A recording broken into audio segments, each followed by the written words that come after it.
తాకట్లో ఉన్న మీ బంగారాన్ని విడిపించి ఆ రోజు ఆన్లైన్ రేటుకి కొంటాం. Sharma gold company.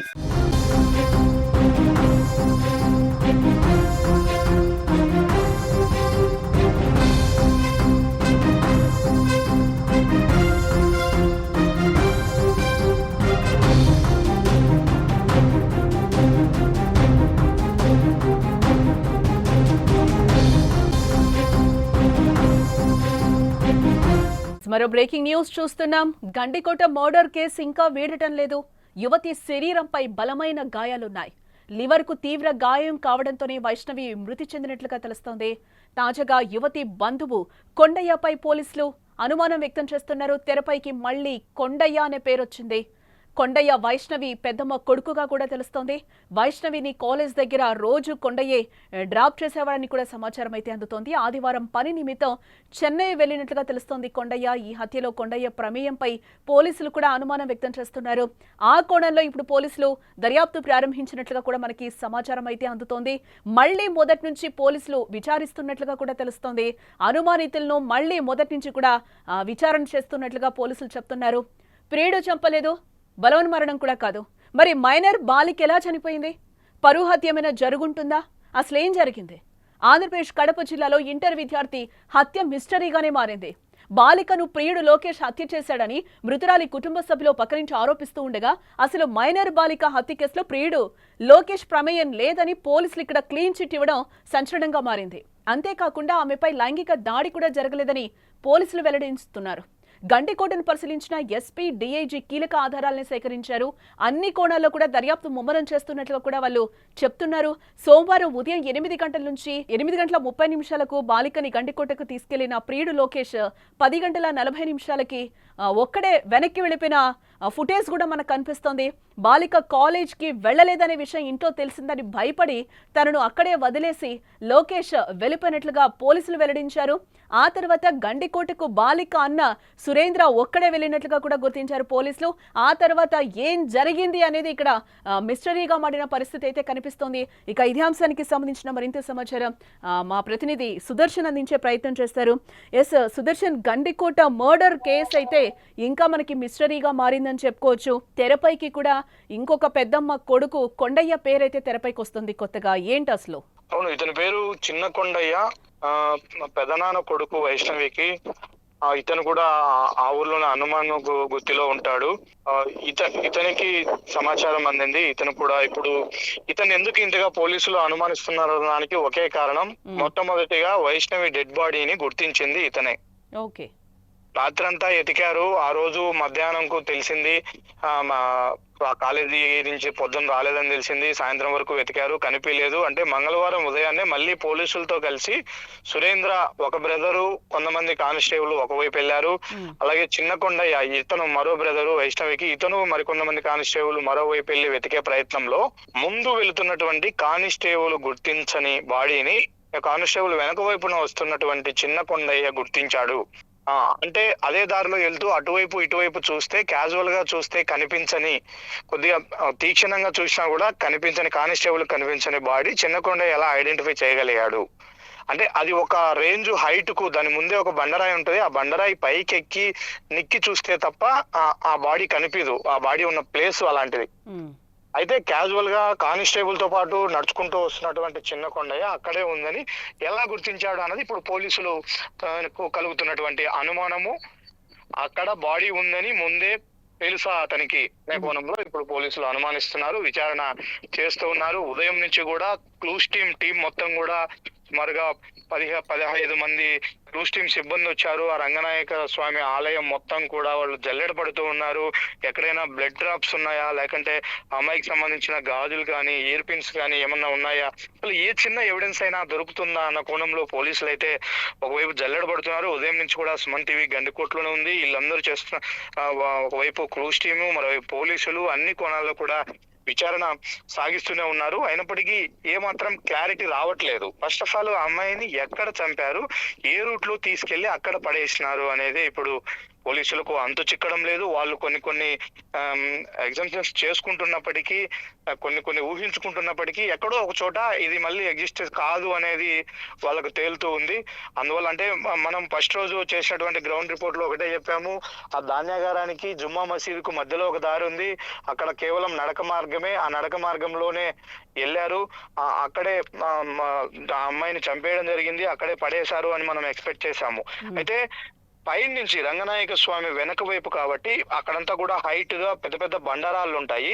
రంగనాయక స్వామి ఆలయంలోనే ఆ అమ్మాయిని మొదటిగా గుర్తించారు, ఎవరైతే చంపారో వాళ్ళు మొదటిగా గుర్తించారు. అక్కడే ఆ అమ్మాయిని తీవ్రంగా కొట్టారు, దాడి చేశారు, కర్రలతో కొట్టారు, భుజాల పైన అమ్మాయి అరికాళ్ళన్నీ కూడా రక్తము మొత్తం బ్లడ్ క్లాట్ అయి ఉంది.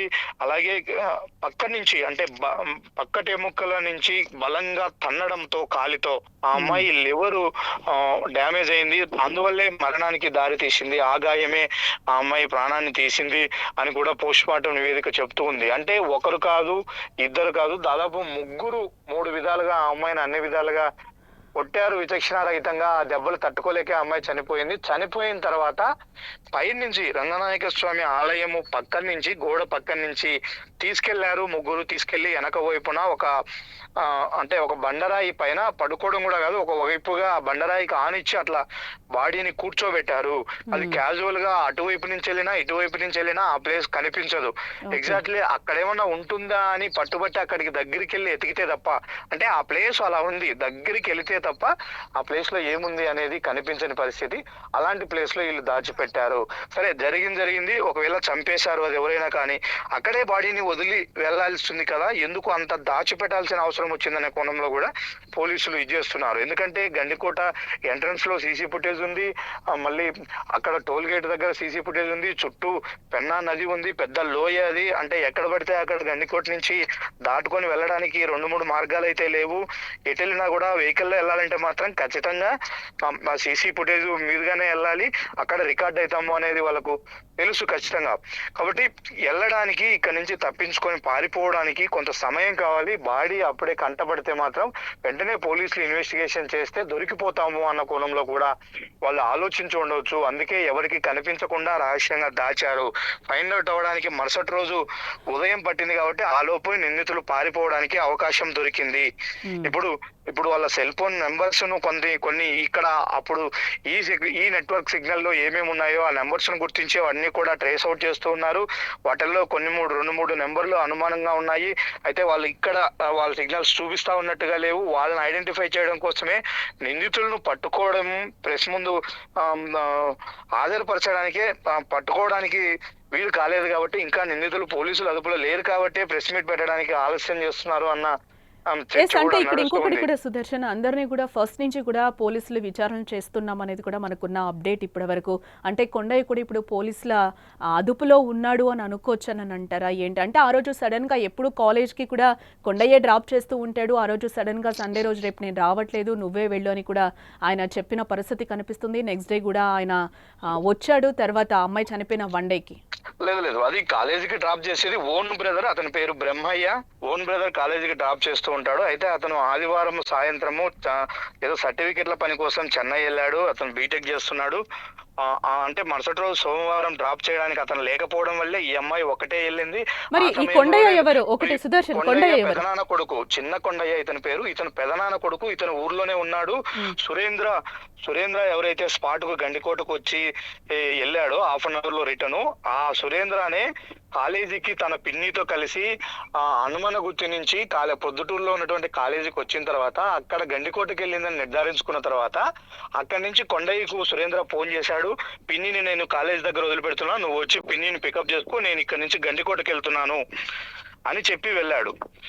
అతను ఊరి నుంచి వచ్చాడు, వాళ్ళు కాలేజీలో అక్కడ ఎంక్వైరీ చేశారు, ఇతను గండికోటకు వచ్చి వెళ్ళాడు. వీళ్ళందరూ కూడా మధ్యాహ్నం నుంచి నిర్ధారించుకొని పోలీసులతో కలిసి, పోలీసులకు ఎప్పుడైతే ఫిర్యాదు చేశారో వాళ్ళతో పాటు కామన్ గా వెతకడం మొదలు పెట్టారు.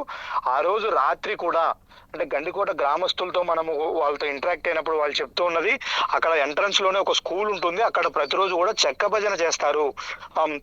ఆదివారము రాత్రి 10 గంటల సమయంలో 9:30 సమయంలో భజన ముగిసి అందరూ ఇంటికి వెళ్తున్న సమయంలో ఒక కారు వచ్చింది. ఆ కారులో 5-6 మంది వ్యక్తులు దిగారు. వాళ్ళందరూ కూడా మా అమ్మాయి కనిపించట్లేదు, మేము ఆ అమ్మాయి బంధువులము ఎతకడానికి వచ్చాము అని మాతో చెప్పారు అని అక్కడ ఉన్నటువంటి గండికోట గ్రామస్తులు చెప్తూ ఉన్నారు. అంటే ఆ రోజు మధ్యాహ్నం నుంచి కూడా సాయంత్రం వరకు ఎతికారు. మరుసటి రోజు పోలీసులతో కలిసి ఎతికే ప్రయత్నంలో కొండయ్య డెడ్ బాడీని గుర్తించాడు. కాబట్టి నువ్వు ఎట్లా ఐడెంటిఫై చేశావు అన్నదే ఇప్పుడు అతను జస్టిఫై చేసుకోవాల్సి ఉంది. అయితే క్రూజ్ టీమ్ కు సంబంధించి కానీ ఎవిడెన్సెస్ కు సంబంధించి ఏమీ కూడా ఇక్కడ స్పాట్ లో దొరకట్లేదు. అంటే వాటిని తారుమారు చేశారా, లేకపోతే అమ్మాయి బ్లడ్ డ్రాప్స్ ఎక్కడ పడకుండానే చేశారా ఏందా అన్నది మిస్టరీగానే మారింది. ఇప్పటి వరకైతే ఆ అమ్మాయి తరపున బంధువులను ఎవరిని కూడా అదుపులోకి తీసుకోలేదు. వాళ్ళు ఉన్నారు వాళ్ళ ఇంటి దగ్గరే. ఎందుకంటే అక్కడ కొంత ఉద్రిక్త వాతావరణం ఉంది, వాళ్ళు ఎమోషన్ గా ఉన్నారు. మేము బాధితులం సార్, మేము మమ్మల్ని నిందితులు ఏ విధంగా చేస్తారు, మీ దగ్గర ఏం ఎవిడెన్స్ ఉంది, మేము కావాలంటే దీన్ని పై స్థాయిలో మేము వెళ్తాము, సీఎం స్థాయి వరకు కూడా వెళ్తాము అని వాళ్ళు స్టేట్మెంట్లు ఇస్తున్న నేపథ్యంలో పోలీసులు కూడా ఒక పక్కా ఎవిడెన్స్ లేని వాళ్ళను తీసుకొచ్చే ప్రయత్నం అయితే చేయట్లేదు. పక్కా ఎవిడెన్స్, కీలకమైనటువంటి ఆధారాలు దొరకాలి. నిన్న డిఐజీ గారు చెప్పినటువంటి కీలక ఆధారం దొరికింది అన్నారు. అయితే దాన్ని క్రాస్ చెక్ చేసుకునే ప్రయత్నంలో ఆ ఎవిడెన్స్ తేలిపోయింది, అది సరైన ఎవిడెన్స్ కాదని వాళ్ళు పోలీసులకు తేలిపోవడంతో మళ్ళీ పోస్ట్ పోన్ చేశారు. మళ్ళీ మీరు అన్నట్టు మళ్ళీ మొదటి నుంచి కూడా ఎంక్వైరీ చేస్తున్నారు. ఈ రోజు స్పాట్ లో మార్నింగే ఈ రోజు క్రూజ్ టీమ్ తో అలాగే ఫోరెన్సిక్ నిపుణులతో మళ్ళీ సీన్ రీకన్స్ట్రక్ట్ చేసే ప్రయత్నం చేశారు. అంటే అజంప్షన్, ఇక్కడ అమ్మాయిని ఈ యాంగిల్లో తోసేసి ఉంటాడు, ఈ యాంగిల్ కింద పడి ఉంటది, అందుకే తల వెనుక భాగన గాయమైంది, ముక్కులోంచి బ్లడ్ వచ్చింది, అమ్మాయిని బలంగా కడుపులో కొట్టి ఉంటారు. ఇవన్నీ కూడా వాళ్ళు చర్చించుకుంటూ డిస్కస్ చేసి ఈ విధంగా వెళ్ళింటారు. చనిపోయిన తర్వాత బాడీని తీసుకొని వెళ్ళింటారు. ఇట్లా అమ్మాయిని ఇంత దూరము తీసుకెళ్లాలి, బాడీని పడేయాలి అంటే ఖచ్చితంగా ఒక 2-3 కలిస్తే తప్ప తీసుకెళ్లలేని సిచ్యుయేషన్ ఉంటది. ఇవన్నీ కూడా వాళ్ళు రకరకాల కోణాల్లో వాళ్ళు అక్కడ సీన్ లో రీకన్స్ట్రక్ట్ చేసుకుంటూ ఉన్నారు మార్నింగ్ నుంచి. మరోవైపు ఐడి పార్టీ అంటే ఎస్ఐలు సుమారుగా ఒక 10 మంది దాకా, అంటే డివిజన్ జమ్మలమడుగు సబ్ డివిజన్ పరిధిలో ఉన్నటువంటి పోలీస్ ఎస్ఐలందరినీ కూడా పిలిపించారు. వాళ్ళందరూ మఫ్టీలో జమ్మలమడుగులో అనువనున గాలిస్తూ ఉన్నారు. అక్కడక్కడ ఏమైనా దీనికి సంబంధించి ఎమోషన్స్ రైజ్ అవుతాయా, ఒకవేళ వాళ్ళను అదుపులోకి తీసుకొని విచారించే ప్రయత్నమే జరిగితే ఏమైనా ఉద్రిక్త పరిస్థితులు ఏర్పడతాయన్న కోణంలో కూడా ఒకవైపు పోలీసులు ఎక్కడికక్కడ చర్యలు తీసుకుంటున్నారు, జాగ్రత్తలు తీసుకుంటున్నారు. ఎందుకంటే ఇప్పుడు చాలా ప్రిస్టేజియస్ ఇష్యూ అయింది, చాలా క్రూషియల్ టైం ఇది పోలీసులకు. మినిట్ టు మినిట్ కూడా కౌంట్ అవుతుంది. ఎందుకంటే నిన్న డిఐజీ స్థాయి వ్యక్తి వచ్చి ఎగ్జాక్ట్లీ టైం చెప్పి మేము కేసులు ఛేదిస్తాము, మాకు క్లూ దొరికిందని చెప్పిన తర్వాత ఆ టయానికి వాళ్ళు పెట్టలేకపోయారు. కాబట్టి అప్పటి నుంచి మినిట్ టు మినిట్ పోలీసుల మీద ఒత్తిడి పెరుగుతూ ఉంది. ఎందుకు ఇంకా పెట్టట్లేదు, ఇంకా ఏం ఎవిడెన్స్ ఎక్కడ దొరకట్లేదు, పోలీసుల వైఫల్యమా ఇది, ఎందుకు ఛేదించలేకపోతున్నారు ఈ కేసును అనే కోణంలో కూడా వాళ్ళపైన కూడా ఒత్తిడి వస్తున్న నేపథ్యంలో అంటే సుదర్శన్ ఇక్కడ మొత్తంగా మనం చూస్తే అంటే సీన్ రీకన్స్ట్రక్షన్ చేస్తున్న సమయంలోనే కొండయ్య పేరు మళ్ళీ తెరపైకి వచ్చిన నేపథ్యంలో ఇప్పుడు కొండయ్యను అనుమానితులుగా చేర్చి ఎంతో కొంత పురోగతి సాధించారా పోలీసులు ఏంటి అసలు? అదే ఇప్పుడు మనము ఇక్కడ కానిస్టేబుల్స్, పోలీస్ సిబ్బంది అందరూ కూడా గండికోటలో తిరుగుతున్న ప్రయత్నంలో మనం పొద్దు నుంచి ఇక్కడే ఉన్నాము. వాళ్ళ కాన్వర్జేషన్స్ అన్ని కూడా మనం తెలుసుకుంటూ ఉన్నాము. వాళ్ళు అనేది ఒకటే, టంకలో పిల్లిని పెట్టుకొని ఊరంతా ఎదుగుతున్నాం మనము. అది అన్ని కోణాల్లో ఏ వైపు చూసినా కూడా వాళ్ళ వైపే అన్ని వేళ్ళు చూపిస్తూ ఉన్నాయి. కాబట్టి వాళ్ళ కుటుంబ సభ్యుల్ని ఎందుకు మనం అదుపులోకి తీసుకొని విచారించకూడదు, విచారిస్తే కొంతవరకు క్లారిటీ వచ్చే అవకాశం ఉంటది కదా అనే కోణంలోనే పోలీసులందరూ కూడా ఒక రకమైనటువంటి నిస్తేజంలో ఉన్నారు. కాకపోతే పై ఉన్నతాధికారులు మాత్రం 1-2 సార్లు ఆలోచిస్తూ ఉన్నారు. ఎందుకంటే వాళ్ళు ఎమోషన్ లో ఉన్నారు, వాళ్ళ పాప చనిపోయింది, వాళ్ళు మాకు న్యాయం చేయండి అంటూ వాళ్ళు ఒకవైపు ఆవేదన చెందుతున్న సమయంలో ఒక సరైన ఎవిడెన్స్ లేకుండా అతన్ని తీసుకొచ్చి ఏమాత్రం ఇది చేసినా కూడా అది బూమరాంగ్ అవుతుంది, ఆ న్యూస్ స్ప్రెడ్ అయితే ఇబ్బంది అవుతుంది. కాబట్టి ఇన్వెస్టిగేషన్ ఆలస్యమైనా పర్వాలేదు, ప్రాపర్ గా ఉండాలి. ఖచ్చితంగా సరైన ఎవిడెన్స్ ను సేకరించిన తర్వాతే టెక్నికల్ ఎవిడెన్స్ కోసం కూడా పోలీసులు తీవ్రంగా ట్రై చేస్తూ ఉన్నారు. ఒకవైపు ఐటీ పార్టీని అంతా కూడా తింపారు, వాళ్ళు టెక్నికల్ గా చూస్తూ ఉన్నారు, ఫోరెన్సిక్ వాళ్ళు చూస్తూ ఉన్నారు, క్లూస్ టీమ్స్ చూస్తూ ఉన్నాయి. వీళ్ళందరూ కూడా అన్ని డిపార్ట్మెంట్ పోలీసులకు సంబంధించిన అన్ని డిపార్ట్మెంట్లు ఎవరి పరిధిలో వాళ్ళు పూర్తి స్థాయిలో క్షుణ్ణంగా విచారణ చేస్తున్నారు. అటైతే మనకి ఇక్కడ అంతున్నట్టు సమాచారం రేపటికి కూడా ఇది తెగేలాగా లేదు. ఎల్లుండి అలా ఒక ప్రెస్ మీట్ అయితే ఏర్పాటు చేసే అవకాశాలు ఉన్నాయి. ఈ కేసుకు సంబంధించి ఒక అనౌన్స్మెంట్ అంటే ఏం లేదు, ఇంకా ప్రెస్ మీట్ పెట్టేసరికి నిందితులను హాజరుపరచాల్సింది, చూపించాల్సిందే. వాళ్ళు పట్టుకురావాల్సిందే. కాబట్టి ఆ ప్రయత్నం ఇప్పుడు ఒక చేయాలి, వేగవంతం చేస్తున్నారు. అయితే అన్ని వైపుల నుంచి కూడా కాబట్టి కుటుంబ సభ్యులను ఒక సద్భావ వాతావరణంలో ఎస్ విచారించాలా, అంటే లేకపోతే వాళ్ళు ఇది మొత్తం చూస్తే సహకరిస్తారా ఇందాక లేదా? మనం కూడా అంటే సుదర్శన్ అంటే వైష్ణవి పేరెంట్స్ ఎవరైతే ఉన్నారో వాళ్ళ మదర్ కానీ వాళ్ళ ఫాదర్ మాట్లాడినప్పుడు కూడా మా సొంత కొడుకులు ఎందుకు చెల్లిని చంపే ప్రయత్నాలు చేస్తారు అని కూడా వాళ్ళు క్లియర్గా చెప్తున్నారు. బట్టలు కూడా లేకుండా అంత చంపే ఇది చేయరు, గొంతు పిసుక అయితే చంపేస్తారు కానీ ఇట్లాంటి దారుణాలు అయితే చేయరు కదా అని చెప్పి ఒక రకంగా ఆమె లోకేష్కి క్లీన్ చిట్ ఎందుకు ఇచ్చారు అనేది కూడా వాళ్ళ వెర్షన్గా కూడా కనిపిస్తుంది. మేము సొంతంగా ఇంట్లో కొట్టుకుంటాం మా పిల్లని, కానీ మేము బయట చంపుకునే అంత దుర్మార్గ పనులైతే మేము చెయ్యమని కూడా ఆమె క్లియర్గా చెప్తున్న పరిస్థితి కనిపిస్తోంది. లోకేష్ కు క్లీన్ చిట్ ఇచ్చారన్న విషయంలో వాళ్ళ పేరెంట్స్ నుంచి మార్నింగ్ నుంచి కూడా ఈ వర్షన్ వినిపిస్తుంది. కాకపోతే అతని ఎవిడెన్స్ పక్కాగా ఉంది. అతను ఎంటర్ అయింది, ఎగ్జిట్ అయింది ఉంది, మళ్ళీ రిటర్న్ వచ్చినట్టు ఎక్కడ లేదు. కాబట్టి లేదు. అందులో ఇంకొకటి ఏంటంటే ఇప్పుడు ఇది పొలిటికలైజ్ అవుతుందేమోనన్న ఒక సెన్సిటివ్నెస్ కూడా పోలీసులకు ఉంది. కాబట్టి అది కాకుండా ఉండాలంటే, ఎందుకంటే ఒక అబ్బాయి ప్రేమ పేరుతో ఒక మైనర్ బాలికను లొంగ తీసుకెళ్లాడు, పలానా టూరిస్ట్ ప్లేస్ కు తీసుకెళ్లి అక్కడ దారుణంగా తన ఫ్రెండ్స్ తో కలిసి అత్యాచారం చేసి చంపేశాడు. ఇలాంటి వార్తలన్నీ కూడా మా మనుగడలోనే ఉంటాయి లోకేష్ కు క్లీన్ చిట్ ఇవ్వకపోతే. అవన్నీ ఉంటే మరొక విధంగా ఇది ప్రతిపక్షాల నుంచి విమర్శలు వచ్చే అవకాశం ఉంటుంది. అంటే దీంతో పాటు ఇంకొక పాయింట్ కూడా సుదర్శన్, అంటే పోలీసులు అయితే క్లీన్ గా చెప్పడం కూడా జరిగింది, అత్యాచారం అయితే అసలు జరగలేదు అని కూడా పోలీసులు క్లియర్ గా చెప్తున్నారు. బట్ పేరెంట్స్ సైడ్ వెర్షన్ వేరేగా ఉంది. మన దగ్గర కూడా దానికి సంబంధించిన కొంత ఇన్ఫర్మేషన్ కూడా ఉంది. ఎందుకంటే ఆ అమ్మాయి టాప్ ను మాత్రమే తొలగించున్నారు, లెగ్గిన్ అలాగే ఉంది. అమ్మాయి పైన అత్యాచారం చేసే అంతటి ఇది రిమూవ్ చేసినట్టు ఏమీ లేదు, పూర్తి స్థాయిలో నగ్నంగా అయితే ఏమీ లేదు. డెడ్ బాడీ పైన టాప్ కింద లెగ్గిన్ ఉంది, పైన టాప్ మాత్రమే. అది కూడా డిస్టర్బ్ చేసిందే తప్ప బలవంతంగా లాగింది ఇంకొకటి చేసింది కాదు. అంటే ఆ అమ్మాయి నిర్జీవంగా పడిపోయిన తర్వాతనే కేసును పక్కదారి పట్టించడం కోసం, కేసును అటువైపు డైవర్ట్ చేయడం కోసము చేసిన ప్రయత్నమే అన్నది పోలీసులు బలంగా నమ్ముతూ ఉన్నారు. అమ్మాయి నిర్జీవంగా పడిపోయిన ప్రయత్నంలో టాప్ ను తీసేసి కొద్దిగా పక్కకు పడేశారు అనే విధంగానే వాళ్ళు పోలీసులు ఎక్స్పెక్ట్ చేస్తూ ఉన్నారు. అది జరుగుతుంది. కాబట్టి దాని మీద కాంట్రవర్సీ లేదు. ఎందుకంటే లెగిన్ అలాగే ఉంది, కింద వస్త్రాలు కూడా ఏమి మాత్రం డిస్టర్బ్ చేయలేదు, అత్యాచారం జరగలేదని ఎలాగూ అక్కడ పోస్ట్ మార్టం నివేదికలో కూడా తేలిపోయింది. కాబట్టి అది జరగలేదు. వేరే ఆగంతుకులు వచ్చారా, ఇంకొకరు వచ్చారా అనే దానికి ఎలాంటి ఎవిడెన్స్ లేదు, ప్రియుడు చేశాడు అనే దానికి ఎలాంటి ఎవిడెన్స్ లేదు. కాబట్టి ఇప్పుడు ఇతను, ఎందుకంటే వీళ్ళు ఇక్కడికి వచ్చారు అన్న ఇన్ఫర్మేషన్ నిమిషాల వ్యవధిలోనే, అంటే గంటల వ్యవధిలోనే కాలేజీ వాళ్ళ ద్వారా తెలుసుకున్నారు. వీళ్ళు ఎగ్జాక్ట్లీ గండికోటకి వెళ్ళారన్న విషయం కూడా తెలిసింది వాళ్ళ పేరెంట్స్ కు. వాళ్ళ తరపు నుంచి ఒక పర్సన్ అటెండ్ అయ్యాడు ఇక్కడికి గండికోటకు. నేను వెళ్ళాను, అక్కడక్కడ 2-3 విచారించుకొని వచ్చాను అని కూడా అతను చెప్తూ ఉన్నాడు. లోకేష్ అదే టైంకి ఆ అమ్మాయిని ఇక్కడ వదిలేసి వెళ్ళాడు. ఇంకొకటి, లోకేష్ వదిలేసి వెళ్ళిన తర్వాత ఆ అమ్మాయిపై ఏదన్నా ఇక్కడి నుంచి వెళ్ళిపోవడానికి ప్రయత్నం చేసిందా అంటే అది లేదు. ఎందుకంటే వదిలేసి వెళ్ళే సమయంలో ఆ అబ్బాయి ఎదురుగా వచ్చినటువంటి ఒక అతన్ని అడిగారు, అన్న బస్సు ఎన్ని గంటలకు ఉంటుంది అని. 6 గంటలకు బస్సు ఉంటుందని చెప్పారు. ఆ అమ్మాయి స్పష్టంగా చెప్పింది, నేను 6 వరకు ఇక్కడ వెయిట్ చేసి ఆ బస్సుకు నేను వెళ్ళిపోతాను, నువ్వు నా గురించి ఏం కంగారు పడొద్దు, ఇంట్లో విషయం తెలిసింది కాబట్టి నువ్వు వెళ్ళిపో, నువ్వు నాతో ఉన్నావు అన్న విషయం తెలిస్తే అది నీకు ప్రమాదమే, నాకు ప్రమాదమే.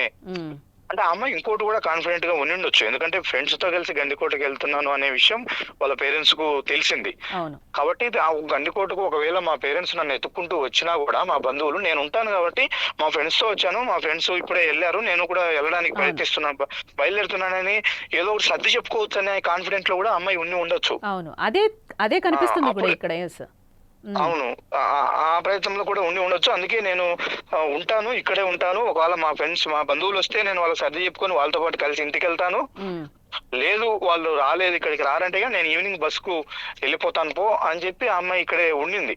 కాబట్టి సాయంత్రం వరకు కూడా ఆ అమ్మాయి ఇక్కడే ఉంది, వాళ్ళ చోట్ల తిరిగింది. కొంతమంది టూరిస్టుల సెల్ఫీల్లో అమ్మాయి ఫోటో రికార్డ్ అయి ఉంది, అది కూడా పోలీసులు కొంత గుర్తించారు. అంటే సెల్ ఫోన్ సిగ్నల్స్ ఆధారంగా అప్పుడు ఏ టూరిస్టులు ఇక్కడ ఉన్నారు, వాళ్ళ నెంబర్స్ కాల్ చేశారు, మీరు అక్కడ ఏమైనా ఫోటోలు తీశారా, పలానా అమ్మాయి మీకు ఏమైనా కనిపించిందా అని పోలీసులు ఆరా తీశారు. వాళ్ళు కొంతమంది వాళ్ళు తీసుకున్న సెల్ఫీలను చూసుకున్న తర్వాత వాళ్ళలో ఏదైనా ఎవిడెన్స్ ఉంటే పంపించారు. అవన్నీ కూడా క్లారిఫై చేసుకున్నాకనే ఆ అమ్మాయి ఇక్కడ లైవ్ లో ఉంది, అక్కడ లోకేష్ ఎగ్జిట్ అయ్యాడు అన్న తర్వాతనే లోకేష్ కు క్లీన్ చిట్ ఇచ్చే ప్రయత్నం చేశారు పోలీసులు. ఓకే, అంటే ఈ సీన్ రీకన్స్ట్రక్షన్లో ఎవిడెన్స్ ఏమైనా కొంచెం కప్తే కొంచెమైనా కూడా పురోగతి సాధిస్తున్నారని అనుకోవచ్చు అంటారా సుదర్శన్ పోలీసులు? ఇప్పుడు జరిగిన ప్లేస్ ఎక్కడ, ఆ అమ్మాయిని ఎక్కడ కొట్టేసి ఉంటారు, ఎక్కడికి తీసుకెళ్లి పడేశారు అనే విషయంలో కొంత క్లారిటీ ఉంది. ఓకే. అయితే కొటేషన్ దగ్గర ఎలాంటి బ్లడ్ డ్రాప్స్ లేవు, వాళ్ళ ఫింగర్ ప్రింట్స్ సేకరించడానికైనా ఎక్కడ జరిగిందనేది అంటే చాలా పెద్ద ప్రహరీ కూడా ఉంది ఇక్కడ రంగనాయక స్వామి ఆలయానికి. అంతా కూడా రాతి కట్టడం, అది పురాతనమైనటువంటి రాళ్ళు అవి. ఉమ్, వాటి మీద ఫింగర్ ప్రింట్స్ కూడా అంత నీట్ గా వచ్చే పరిస్థితి ఉండదు. ఉమ్, నిన్న డాగ్ స్క్వాడ్ తెచ్చారు, వాళ్ళు డాగ్ స్క్వాడ్ కూడా ప్రాపర్ గా ఏమీ ఐడెంటిఫై చేయలేకపోయింది. ఎందుకంటే చాలా మంది టూరిస్టులు వస్తూ ఉంటారు, టూరిస్ట్ ప్లేస్ కాబట్టి ఆ ఎవిడెన్సెస్ అన్ని కూడా డిస్టర్బ్ అవుతా ఉన్నాయి, ఖచ్చితంగా డిస్టర్బ్ అవుతాయి. yes. అయినాయి కూడా, అందుకే వీళ్ళు ఫైండ్ అవుట్ చేయలేకపోతున్నారు. కానీ ప్రయత్నిస్తూ ఉన్నారు. వీటన్నిటికంటే కూడా ఏదైనా ఒకటి టెక్నికల్ ఎవిడెన్స్, ఎలక్ట్రికానిక్ ఎవిడెన్స్ ఏదైనా దొరకాలి. ఉమ్, అప్పుడు మాత్రమే ఎగ్జాక్ట్లీ మనం వాళ్ళను చేయగలము, వాళ్ళ మీద ఆరోపణ చేసి పట్టుకురాగలము అనేది వీళ్ళ వర్షన్. అది సీసీ ఫుటేజ్ కావచ్చు, లేదంటే సెల్ ఫోన్ నెట్వర్క్ సిగ్నల్ కావచ్చు, ఉమ్. ఇలాంటి ఎవిడెన్సెస్ కోసమే ట్రై చేస్తూ ఉన్నారు. అవి దొరికిన తర్వాత ఖచ్చితంగా కేసు పురోగతి ఉంటుంది. But it's taken some time, చాలా సమయం తీసుకునే అవకాశం ఉంది. అంత ఆషామాషిగా అమ్మాయి తరపున వాళ్ళని తెచ్చి విచారిస్తే మళ్ళీ అది ఇంకొక విధంగా వెళ్ళే అంటే అవకాశం ఉంటుంది పక్కా కాబట్టి. ఎవిడెన్స్ దొరికిన తర్వాత ప్రెస్ మీట్ పెట్టే ఛాన్సెస్ ఉన్నాయి. అవును, అదే జరగబోతుంది. రైట్ సుదర్శన్, మరిన్ని అప్డేట్స్ కోసం మళ్ళీ మిమ్మల్ని కాంటాక్ట్ చేస్తాం. ఎస్ సార్, మొత్తంగా ఇదిలా ఉంటే నిన్న స్పాట్కి ఎస్పీతో పాటు వెళ్లిన డిఐజీ ప్రవీణ్ వాళ్ళు కీలక ఆధారాలైతే సేకరించి దర్యాప్తు ముమ్మరం చేశామని కూడా వాళ్ళు అంటున్నారు. అయితే బాలికపై ఎలాంటి లైంగిక దాడి జరగలేదు అని కూడా పోలీసులు ఒక పక్క నుంచి చెప్తున్న పరిస్థితి కనిపిస్తుంది. బాలిక శరీరంపై దుస్తులు లేకుండా పడి ఉండడం వల్ల అఘాయిత్యం జరిగిందని అందరూ భావించారని, అయితే అలాంటిది ఏమీ జరగలేదని కూడా పోలీసులు అయితే క్లియర్గా చెప్తున్నారు. నిందితుల వివరాలను త్వరలోనే వెల్లడిస్తామని కూడా పోలీసులు పక్క నుంచి చెప్తున్న పరిస్థితి కనిపిస్తుంది. అయితే ఈ రోజు మొత్తం కూడా సీన్ రీకన్స్ట్రక్షన్ చేస్తున్న సిచ్యువేషన్ అయితే కనిపిస్తుంది. మళ్ళీ మొదటి నుంచి పోలీసులు వైష్ణవి కేసులో మొత్తం అందరినీ కూడా విచారిస్తున్న పరిస్థితులు అయితే కనిపిస్తున్నాయి. ఈ కేసులో మరో పేరు తెరపైకి వచ్చిన పరిస్థితి కనిపిస్తుంది. అదే వైష్ణవి బంధువు కొండయ్య పేరు ఈ రోజు అయితే తెరపైకి వచ్చిన పరిస్థితులు అయితే కనిపిస్తున్నాయి. వైష్ణవి హత్యకు కొండయ్యకు ఏమైనా సంబంధం ఉందా అనే కోణంలో కూడా ఈ రోజు పోలీసులు మళ్ళీ విచారణ మొదటి నుంచి కూడా ప్రారంభించడం జరిగింది. అనుమానితులుగా భావిస్తున్న అందరినీ కూడా మరోసారి విచారిస్తున్నారు. అయితే ఇప్పటికే ఘటనా స్థలానికి స్పెషల్ టీంతో పాటు డాగ్ స్క్వాడ్ ని కూడా రంగంలోకి దింపారని కూడా మా ప్రతినిధి చెప్తున్న పరిస్థితులు అయితే కనిపిస్తున్నాయి. మరోపక్క ఏ వ్యవహారం ఏపీ వ్యాప్తంగా కూడా సంచలనంగా మారడంతో ఈ కేసును త్వరగా ఛేదించేందుకు గండికోటలో సీసీ ఫుటేజ్లను కూడా పోలీసులు పరిశీలిస్తున్నారు. బట్ ఇప్పట్లో అయితే ప్రెస్ మీట్ పెట్టం, ఇంకా 2 days పడుతుంది. ఎవిడెన్స్ అన్ని కూడా చాలా క్లియర్ గా ఉన్న తర్వాత మేము ప్రెస్ మీట్ పెట్టి నిందితుల్ని కూడా మీడియాకి రిలీజ్ చేస్తామని కూడా పోలీసులు పక్క నుంచి చెప్తున్న పరిస్థితులు కనిపిస్తున్నాయి.